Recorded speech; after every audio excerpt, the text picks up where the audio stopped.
the home of Rose and Milton Friedman here in San Francisco. And it is August 16th, Friday in the morning. Do I have that right, Milton? You're right. Okay. And Milton's going to begin by telling us about how he got to the Bureau and how he got to the Bureau from going to Columbia. And so why don't you begin wherever in the 30s you want to begin? No, I really got to the Bureau, I'm sure, by virtue of the undergraduate, Yes. my undergraduate in Rutgers, because Arthur Burns was one of my teachers at Rutgers. Right. And so it was through Arthur Burns that my connection with the Bureau developed. And then I went to Columbia, but that really had, the only thing that happened at Columbia was that, of course, I took a course from Wesley Mitchell. And so I got to know Wesley Mitchell, and Wesley Mitchell got to know me a little. But beyond that, but then I went to Washington. I worked in Washington in the New Deal at the National Resources Committee. And at about this time, Simon Kuznets had gotten involved with, had been involved in estimating the national income. And as part of his work on national income, he had collected a bunch of data, a bunch of questionnaires from independent professionals as part of his work of getting the data for national income. But he thought those data required an additional analysis. He started on that analysis, but he got tied up and got too busy. And he wanted to hire somebody to help him. And I think Arthur Burns suggested me to him. And Right. that's how, and so Simon, I don't remember the details anymore. Right. But he offered me a job as an assistant to him at the Bureau. And so that's how I got to the Bureau. You mentioned something in Two Lucky People about the Conference on Research in Income and Wealth. That was one of my assignments at the time. That is my the main purpose for which Simon hired me was to work on professional incomes. And we did complete, ultimately, the book on income from independent professional income. Now, as you know, that book was the source of a great deal of controversy. Mm-hmm.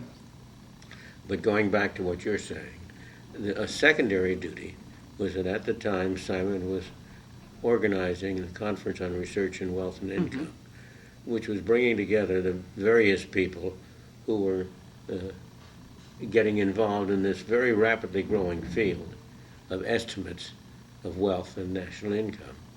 And so I served as secretary or something of the... Right. My main function was to edit the proceedings of the Right. successive meetings. Your role on it began when you were on the NRC. Yes, I was on the Right. National Research... Well, my role on it in that sense, if I remember rightly, I attended one meeting. I attended a meeting as a representative from Right. the NRC, because the NRC was producing material that was relevant to the national income estimate. Was that the first time you met Simon? I believe so. Mm-hmm. I don't guarantee that, but I Right. think it was the first time I met him. Okay, and then Arthur comes to you and suggests that you work Well, Arthur, there. I think, suggested to Simon, Right, and Simon got in touch with me and offered me the job. right. And then that was September of 37 when you went to the Bureau to work with Simon? You're something better like off that? than I am. Well, that's too late. The date is in the book, Right, and I'm sure that's about right. right. And And then, as I say,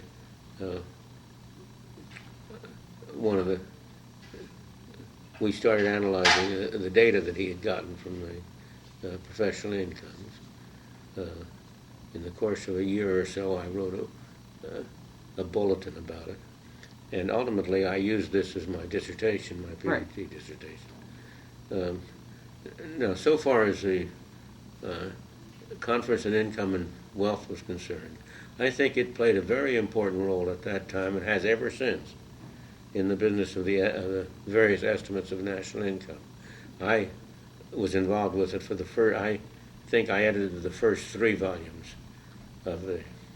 And they say later on that they're the only ones that came out in the same year in which the conference was held. That certainly would be. It sounds reasonable. It take a lot longer now. Yeah, and that was an education for me, I must say, because it exposed me to a range of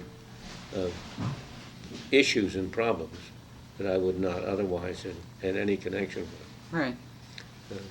But it was not a field that appealed to me particularly as anything of any interest for my own work. And then in between doing that, of course, your main job was working on these data I'm working on with professional Simon. Right. Right. Yeah, it was a full-time job. This Right. was a very large collection of data. There were a lot of data, and there were many interesting problems, both statistical and economic. Right. And it was a field in which very little had been done. Right. Essentially, the whole problem was one of human capital, as you realize. Simon had written a kind of a draft, an initial draft, before I got on it, which consisted mostly simply of, as I remember it, and very little analysis. Mostly it was a statistical summary of the relevant material. And that was mainly to fit it into national income accounting, to fill in for this big hole in That's why the data income were from independent professional The data practice. were collected for that reason. Right. That is, you had figures for almost everything else, but there was no real source of figures for independent professionals. And so, as part of his project at the Department of Commerce, Simon had arranged for a survey to collect a sample survey of the independent professionals. Right. And he had used it to make the estimate. And what was involved, and that was what essentially I started with, if I remember rightly. So, do you remember how it transformed from measuring the incomes of independent professional practitioners to fill a national income account to a sort of modern human capital analysis of, are these equalizing differences, why professionals earn more than others, workers, as opposed to sort of rents and the role of the AMA, which clearly is what it's remembered for now? Yeah. Well, I think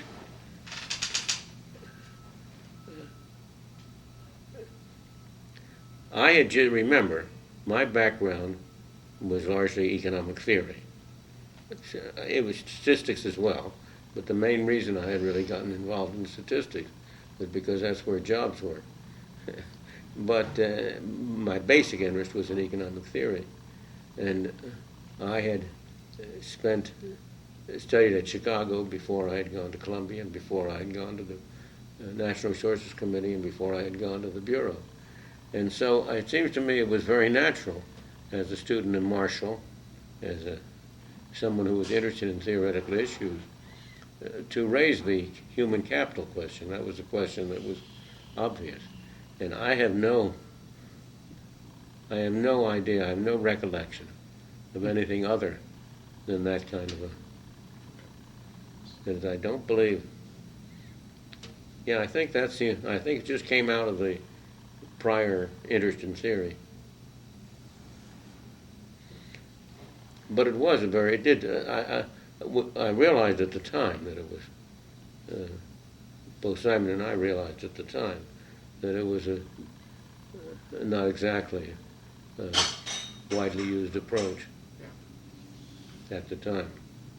And of course, Simon's interest, it was clear that Simon had an interest in distribution, and this fit in. The other thing, one of the other things I was involved in at the Bureau was the study in Delaware, state of Delaware. This is using the tax records from Delaware to look at the distribution. Pierre DuPont Right. was tax commissioner for the state of Delaware, and he had money of his own that he was willing to spend over and above what the state provided.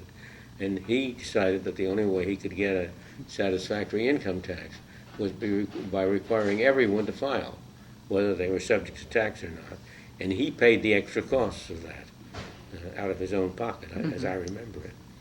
And so that was a body of data which had no counterpart in the rest of the country. And I've forgotten who was down. There was somehow there was a group in Delaware. I used to go down about once a month or something. That was very important because it was during the war, and I was able to bring back, or it was before the war, but just before the war, and I was able to bring back for Rose nylon stockings, which were available only in Delaware. This is DuPont. Okay. Yeah.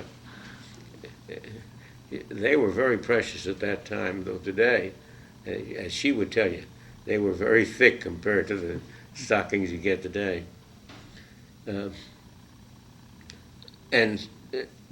Simon was very much interested in the subject of income distribution, and the Delaware project was one project directed at that. There was also a project in Wisconsin, Right. using the Wisconsin tax returns, and again, that was part of the attempt to get data on the distribution of income.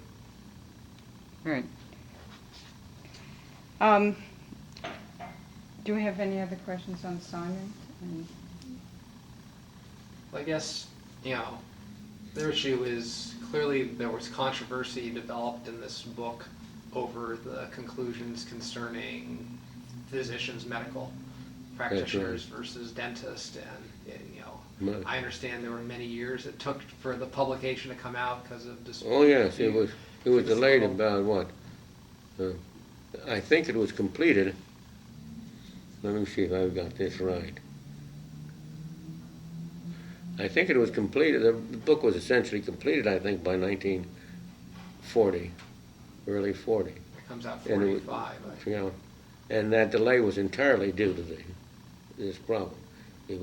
Now, I no longer remember exactly the same, but it's described in detail in our book, so I don't really think that. Right.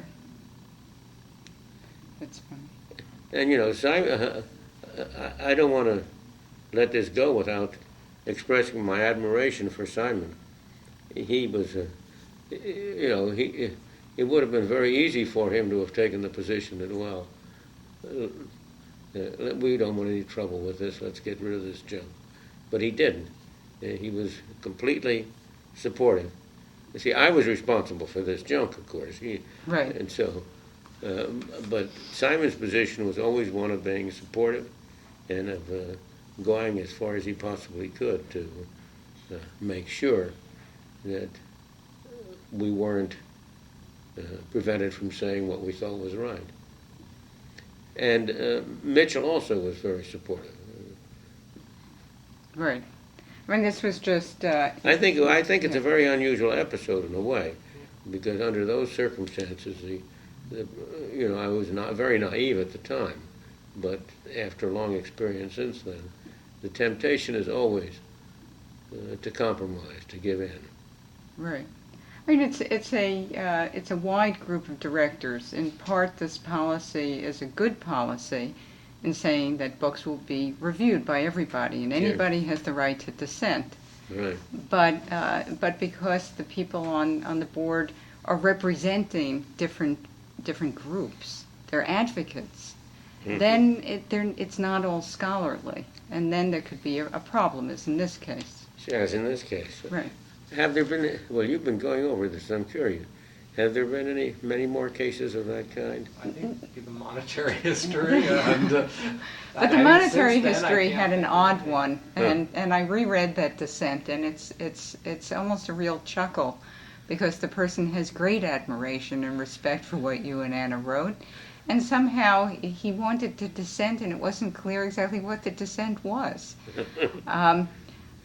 I don't remember any other. There are some other dissents. Yeah, but certainly not in the past 20-something years. While there No. still are board members representing different constituencies, they aren't very active in Right. reviewing. Technically, still any bureau book has to be approved by the board of directors. I have no memory of anything being held up at that level in many years. Why? Yeah, it's an interesting. I mean, why should there be a difference?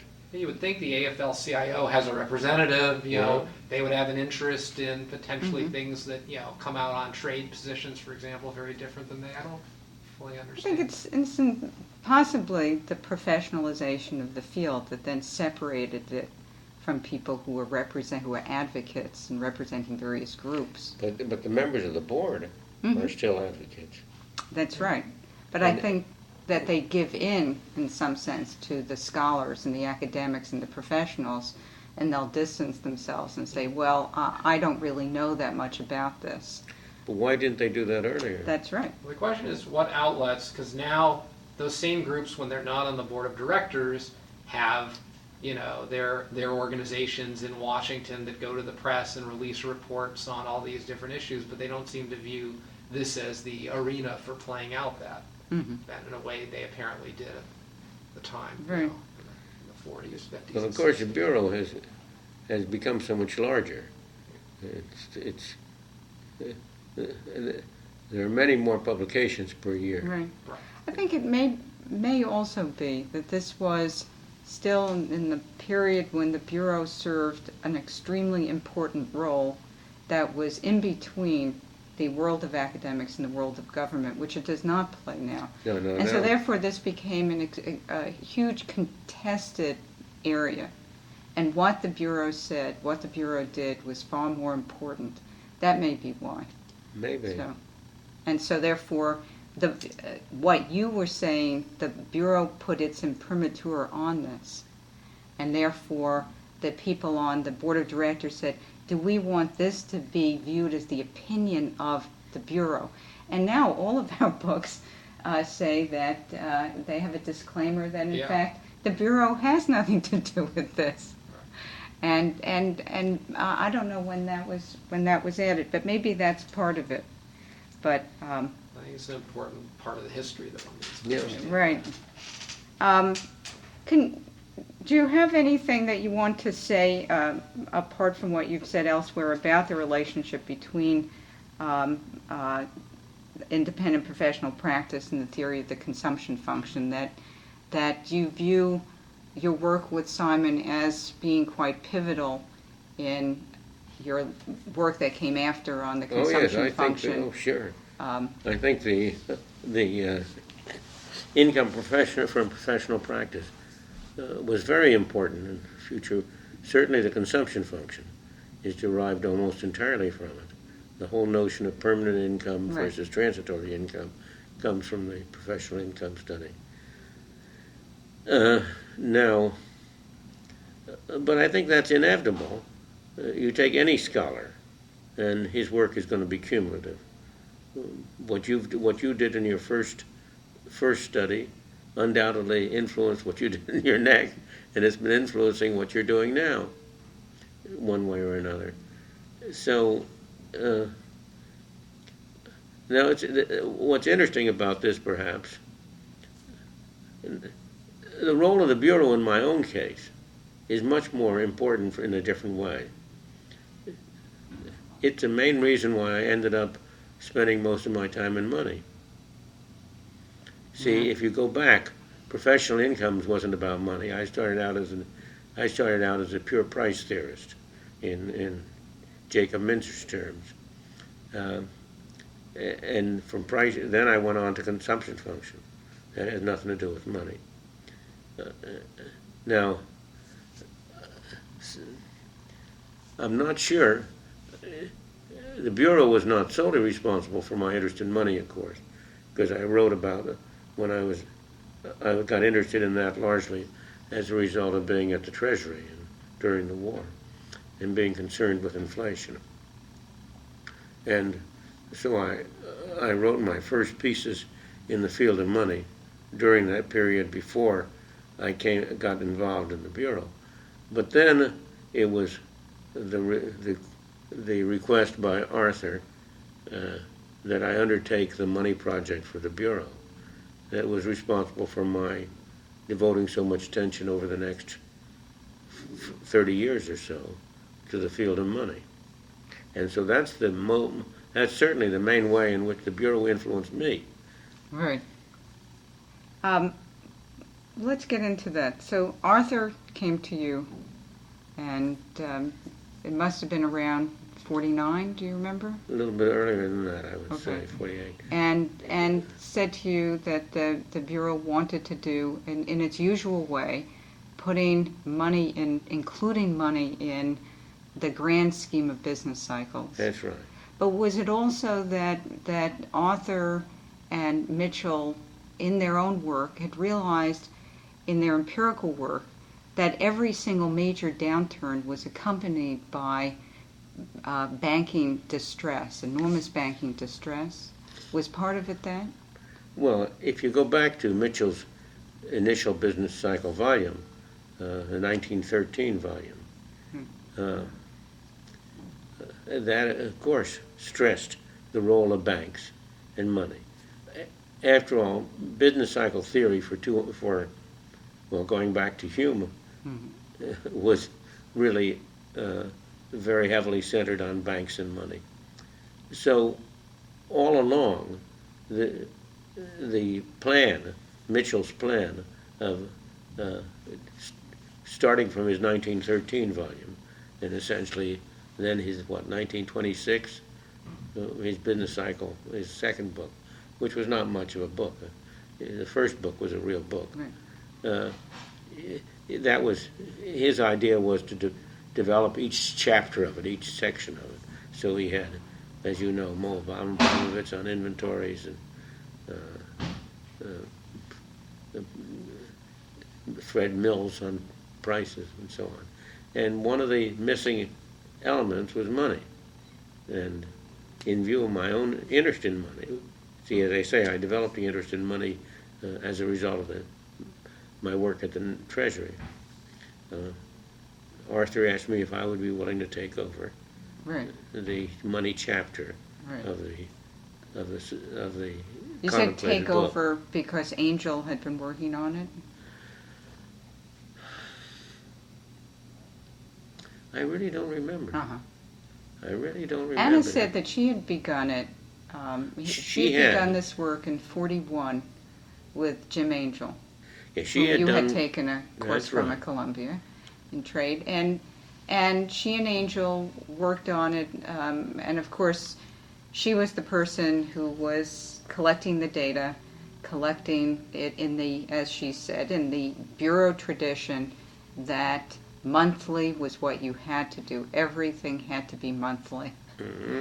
And she had a set of series that she was supposed to collect, and she would work in her little cubbyhole up in Columbia on this work, and she was, a paid employee of the Bureau, not a research fellow, not a research assistant, as you had become. And she labored at this, and then Angel wasn't that interested in it and left the project. She didn't say exactly how much she had done, but she had worked for a very long time. Well, but in addition, she had worked with Gayer and Of course, on the other project. on the other. That's right. Right, and that's what gave her a sense of what you had to do the Bureau business, to do it in the Bureau business cycle fashion. Right. And then you're right to bring that up, of course. When Arthur came to me, he told me that Anna had been doing work and essentially offered me to have the services of Anna and to start from her work. So she was an essential element she was, in a way, the Bureau's contribution to me.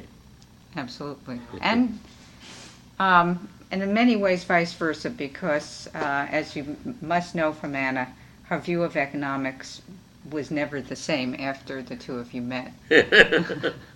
Well, I And suppose that's so. But in many ways, it this was a very a, good collaboration, there's Yes. no question. We complemented one another. I really never would have had the patience to go through the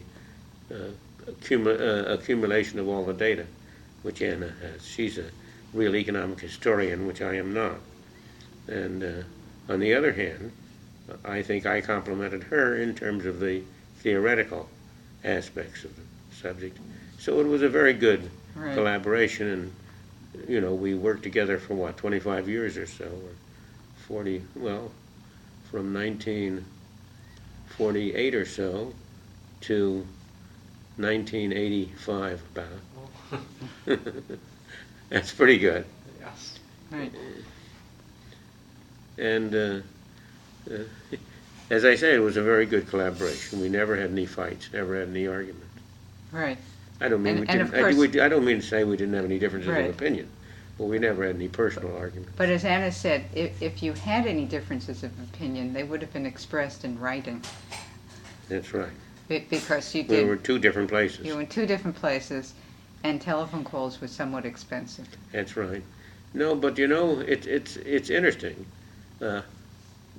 One thing that interests me currently is the extent to which there is multiple authorship.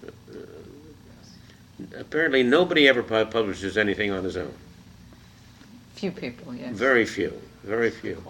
Why is that now? Now, I mention that because I think collaboration can be very useful at a distance. But also, it seems to me as being much overdone. I can't believe that these 3, 4, 5-person papers make any sense.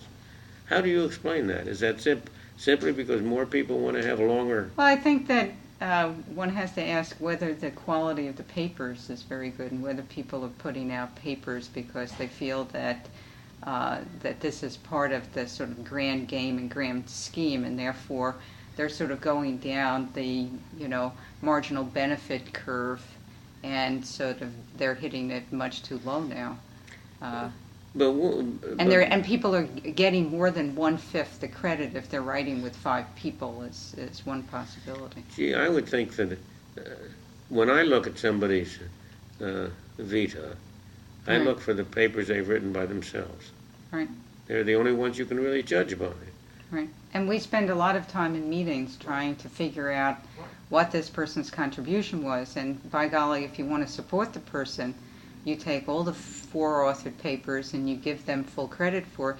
And in another meeting in another city, author number 2 is being given 100% of the credit. So if you add it up, there's 400%. Well, I think 2 authored papers are still more. Sort of the norm has gone from 1 Yeah. to 2. There are a lot of Yeah. 4 and 3. We do a fair amount together, and our meeting, somewhat like your meeting with Anna, was a sense of an Edgeworth box and gains from trade appearing. And that's the way I view my work with Larry. I don't view these 4-authored, 3-authored, 5-authored papers often as having very much additional benefit. It's often that author 1 published a piece on X and author 2 on Y, and now we have X plus Y, and we've gained nothing. Let's talk about when you first met Anna and what you talked about. Perhaps I know that we can't reproduce that moment, but the vision that the two of you had. Do you remember anything about the first meeting or the early meetings? You went to New York, I think, right? I think so, yes. I think, again, if anybody is really seriously interested in that, it's all documented in the letters and papers that Ann and I exchanged with one another, Right. because it was mostly done by correspondence rather than in person. I think I may have made one trip or one or more trips to New York. I certainly, as of that time, would have been going to New York on and off. And, of course, whenever I was in New York, I spent some time with Anna. But my memory isn't good enough to answer your Right. question. Right. But let's talk about ideas. The vision that Anna had for the project at first, it wasn't necessarily her vision. It was what the Bureau was going to do, what Jim Angel, what Arthur had wanted, what Wesley Claire Mitchell had wanted years before. But when you stepped in, when did you suddenly see what the vision was, what the project was going to be? I don't know. Uh-huh. Because it changed in various ways. Sure, it changed, but the change had nothing to do with money. Right, It had to do with the fact of a theoretical approach as opposed to an empirical approach. right, And the fact was that the Mitchell's approach.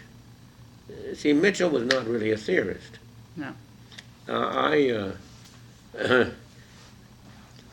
listened to, in the year I spent at Columbia as a student, when I was a graduate student at Columbia, I attended Mitchell's course in business cycles, and I thought it was kind of a dull course because there was no theory in it. There was no, it was really all empirical, pure empiricism. And so any subject, my natural tendency was to approach any subject, whether it was consumption or professional income, from a point of view of economic theory. And similarly, if I'm going to deal with money, I want to look at it. What's the demand? What is the demand curve? What's the supply curve? How do they interact, etc. That's what naturally occurs to anybody of a theoretical bent. Now, I felt then, and I feel now, that the Bureau's great virtue is to combine the emphasis on the empirical side with a theoretical approach.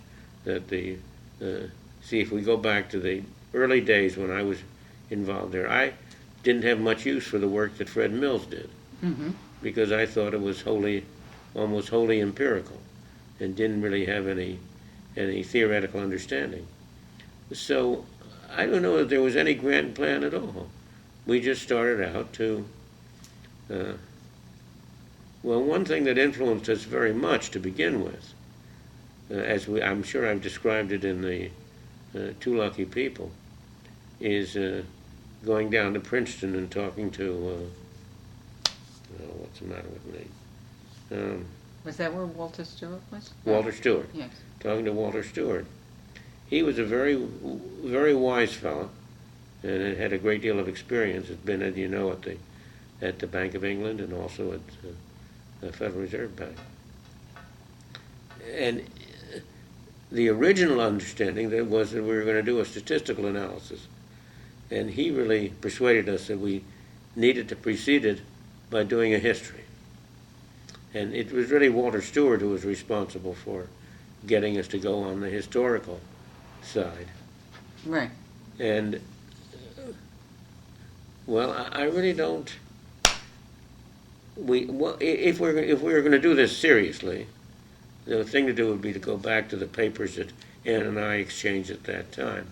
I think they were all down at Hoover in the archives.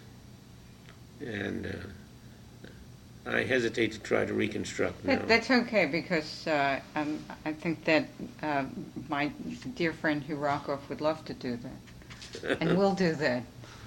Yeah. Because this is Your one of dear the friend questions who? that he's... Hugh Rockoff. Hugh Rockoff, who was his... Hugh Rockoff, you remember sure. Hugh, who was... Sure, he was at, and he was at he's... Rutgers. Exactly. Is he still at Rutgers? He still is at Rutgers. They have a very good group of economic historians who do financial and banking history. 3 of them.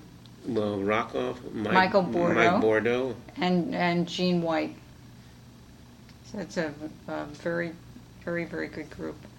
I've kept in touch on and off with Mike Bordeaux, but Right. much less with the others. Right.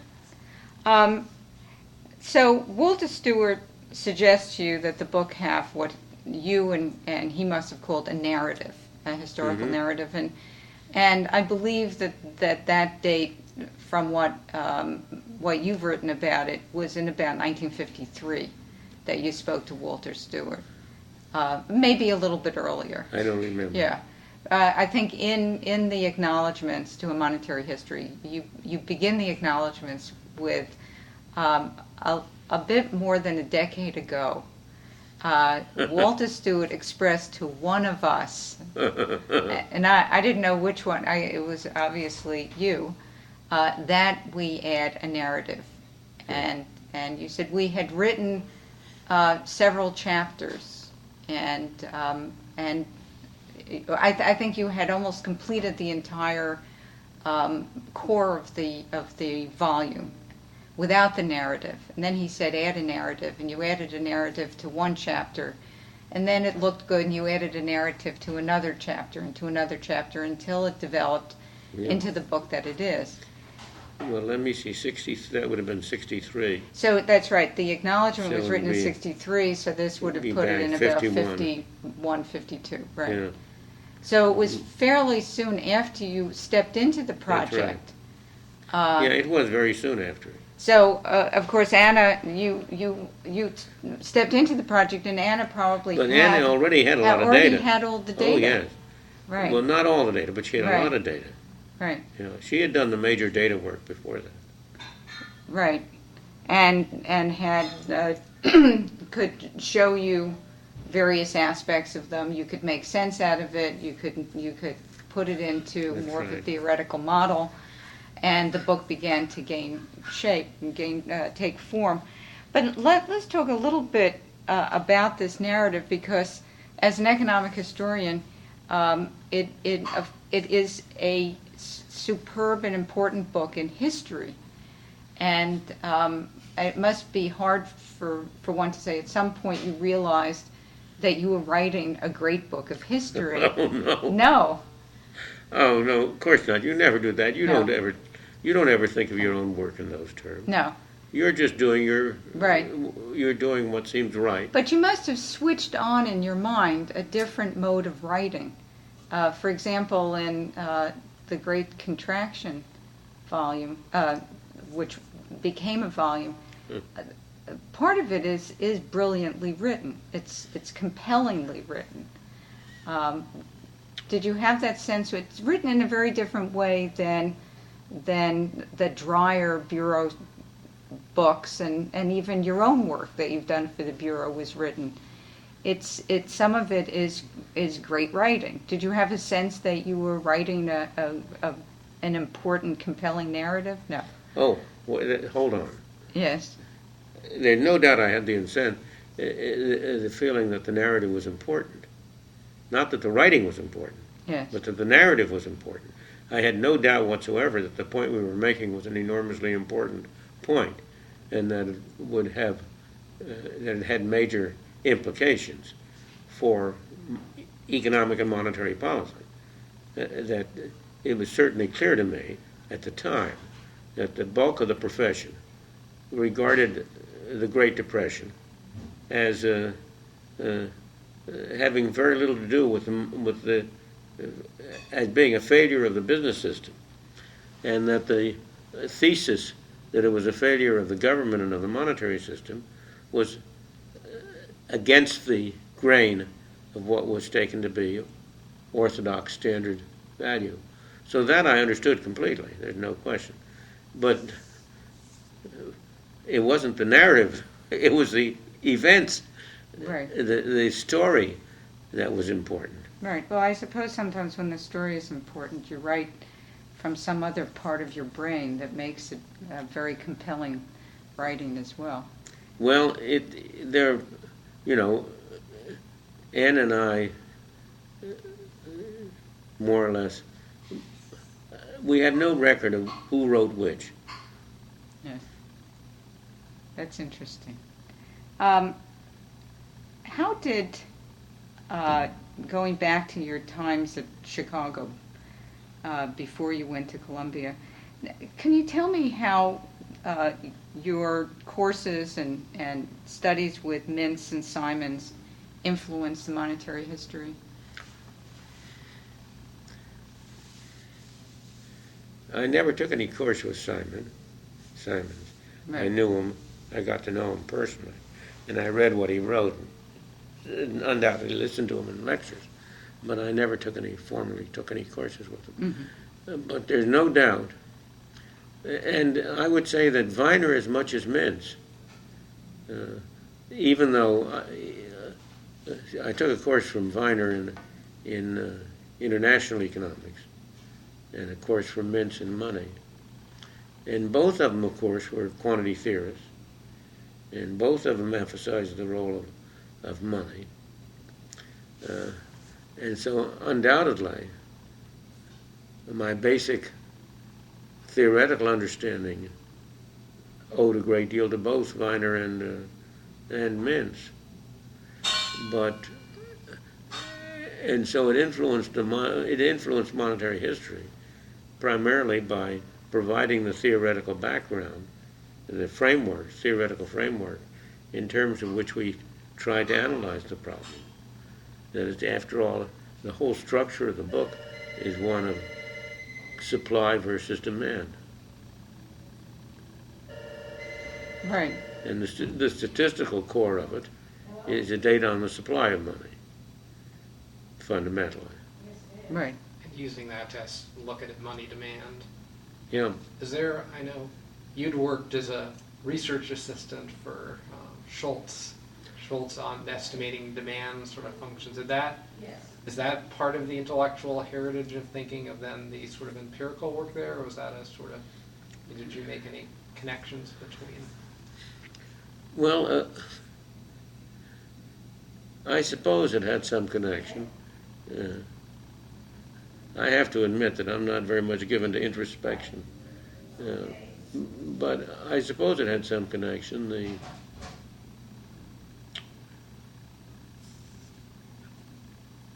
But it really didn't, in a way, because it all goes back simply, to what really opened my mind was a 1/4 of pure economic theory, which I took with Jacob Viner. And that was really the real eye-opener that gave you a different framework in which to see things. It's like what you described of Jacob Menzer. You suddenly see a light.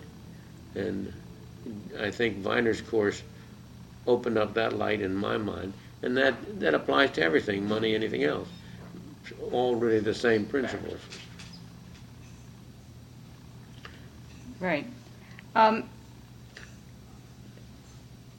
Anna has told me that she views a monetary history. One of the key aspects of it is that it pioneered the role of money in the real economy. Others, and I believe you're on record for saying this, say that it expanded that view, but it didn't pioneer it. Can you comment a bit on this slight difference of opinion?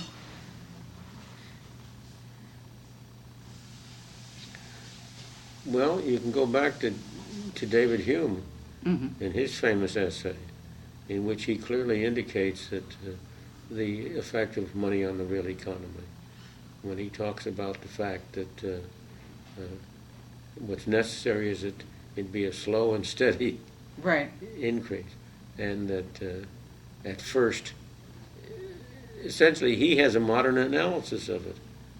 So it's hard to say that anything that was written in 1960 or 1950 would have pioneered the idea of money having a role in the real economy. On the other hand, what is true is that way of looking at things had gone out of fashion. Right. And so this was a reminder and a repeat of it. Right. But it surely did not pioneer it. Right. But I don't know. When you're writing something, you're not thinking in those terms. When you're writing something, you're writing something. And that problem now, I just saw your piece in the JPE on the Pill. what? On the pill. Yeah. And now, before you sat down to write that, did you think about what anybody else, what the current state of thinking was about it, or whether you were pioneering something or anything? No. You just had a problem and you went and you tried to solve the problem. So I really Right. don't have anything to say about that. Right. One other thing about the use of history. When you began to restructure the volume with history, and you and Anna both sat down and read an enormous amount of mainly secondary literature, okay? Some of the greats, some material that you later found lacking, some material that you had to accept because you weren't going to go back to the primary sources.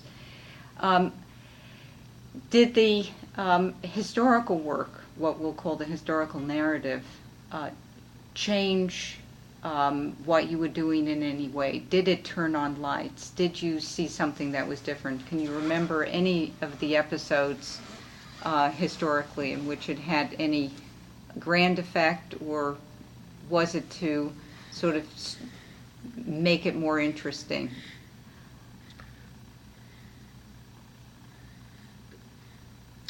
I find it very hard to answer that question. Okay.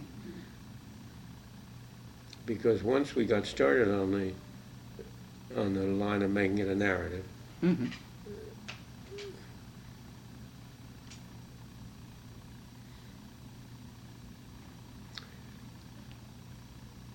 everything developed together as you came to the episodes and tried to understand them. I really don't know how to answer you. That's too hard a question. Right. It must have been enormous fun reading all these secondary sources. Yes, sure it was. Sure. And Anna did most of the historical work. Uh-huh. I read what she told me to read. But she did a much broader reading than I did. Well, it's always very good to have an extraordinarily good research assistant or colleague who will read everything and then say, this is what's important. Absolutely, and then you go out and you right, look at it, and then right. it turns lights on for you, and that's extremely good. Well, she was a collaborator and a colleague, not a research assistant. Absolutely. That's why I was thinking of my own research assistant. Absolutely. No, that's right. I remember at one stage, Phil Kagan was my research assistant, and he did exactly what you've described. I had him read a whole lot of stuff and tell me what I had to read. Right. Do you have any questions, Ben?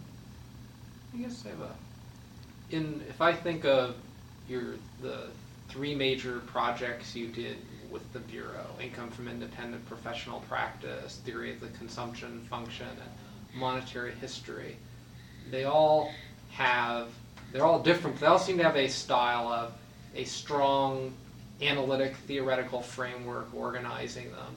But then rather than going out and getting one body of data and doing a specific tight test of the theory, I would sort of say there's a collage of evidence of a wide range of implications of the theory, looking at whether it's budget studies and time series studies, consumption function, cutting the data different ways, and income professional practice, looking historically as well as contemporary monetary history. Do you have, much of empirical research, No, I recently understand. has become I understand very what you're. narrow on a specific test where you had this. I've always been very skeptical of narrowly based tests because of the fact that statistical tests of significance are really of limited use because they're always the best of so many. And if you massage one body of data, you can always get some good statistical results, but it's useless. And so I've always had the preference for trying to see if you could get a broad range of material, try to get different countries or try to get different periods of time or something else. But don't depend on any single analysis. It's good to have the statistical analysis, but it's a very, very shaky basis on which to stand. So I think what you're describing has always been sort of part of my modus operandi. I certainly think it's a good lesson for economics today. Often, many of these four-author papers are on very narrow questions. I know. I think so much of today's, I find I can't read most of what comes out today because it's so narrow, and so much of a detailed over analysis, over statistical analysis.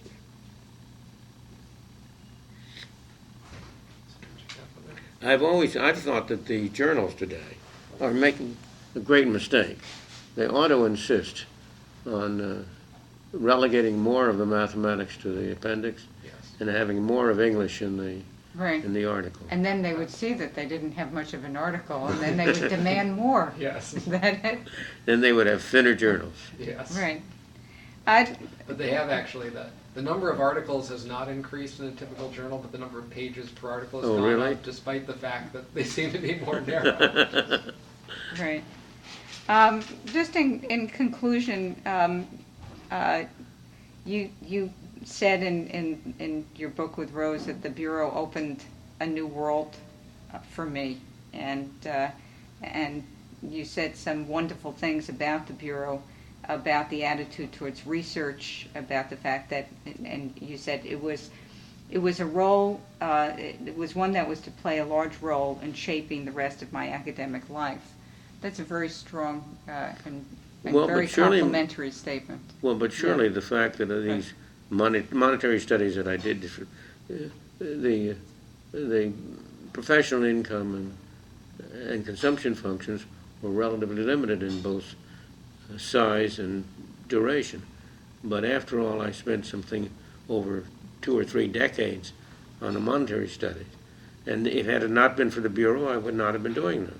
Right. And had it not been for the Bureau, I would not have had the collaboration of Anna. So it's clear that it did play a very important role in my academic life. Right, and it all begins with your undergraduate days at Rutgers. That one? And it all begins with Yes, your sure. undergraduate That's days right. at Right, Rutgers. right. With and Arthur your meeting Burns. With Arthur Burns, whom you greatly admired as a teacher. He was a splendid teacher. Yes. Arthur, that's a very difficult subject. Yes. But Arthur was a great teacher, and certainly one of the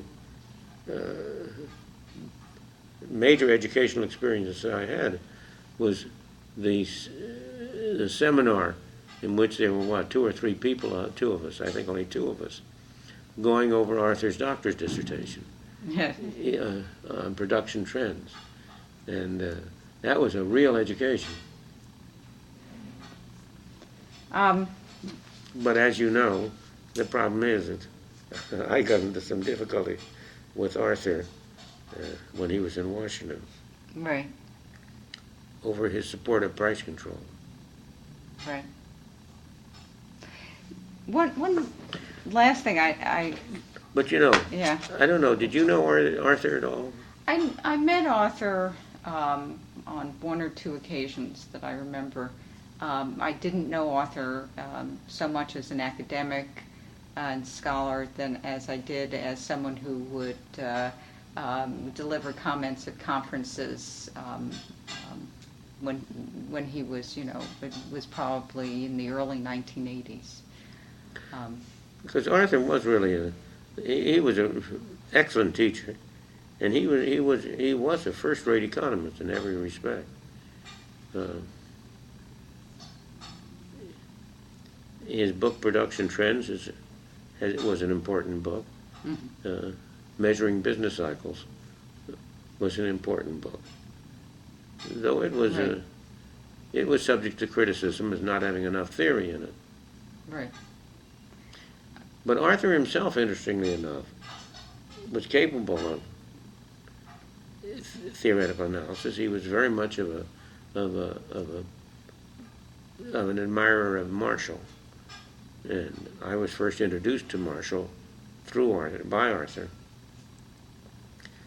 But on the other hand, he was in some ways more interested in the politics of the things than he was in the economics of it. Mm-hmm. That's, I think, he was not a good chairman of the Fed, unfortunately. Right. When he was appointed, I wrote a column in Newsweek saying the right person at the right place at the right time. And I was just wrong. Of course, you were close with Simon, you were close with Arthur. Do you have anything to say about their differences at the Bureau? No, I observed their differences. They really were not compatible personalities. And they did differ a good deal. I guess that's why Simon really left the Bureau on that account. Mm-hmm. But I never got involved in their personal discussion. No. I never But tried. how would you summarize briefly their their differences, they're very different personalities. Do you think they were largely personal, or do you think they were also substantive over what research direction the Bureau should be going? I really don't know. Mhm. I don't think they were personal, though. I think they were over what the Bureau should be doing. Right. Because, well, I shouldn't say that. I really don't know. You know, I'm not very good at that kind of thing. But,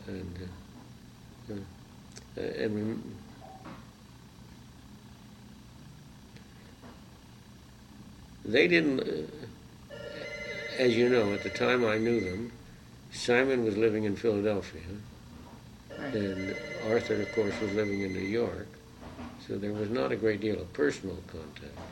Their contacts were mostly at the, what's happened to Rose? Excuse me, let me get that phone. Very close to Arthur and Helen Burns, in a way that we were not. As we were close, we were Right. intimate. We knew very well Simon and Edith, but we didn't have the kind of contact with them that we had with the Burnses. Right. The Burnses and we spent the summer up in the same part of Vermont, New Hampshire, every summer. So we saw a lot of them. And so I never observed very much the personal interaction Right. between Arthur and Simon. Right. And I think that the major break came earlier in about 47 when Simon wanted the Bureau to go in a more comparative direction and Arthur stayed more with the original mission of the Bureau, which was the foundations of the U.S. economy. Mhm. So, but let me just conclude this by thanking you enormously. That's all right. Glad to And- do it. Pleasure to see you. Okay, thanks.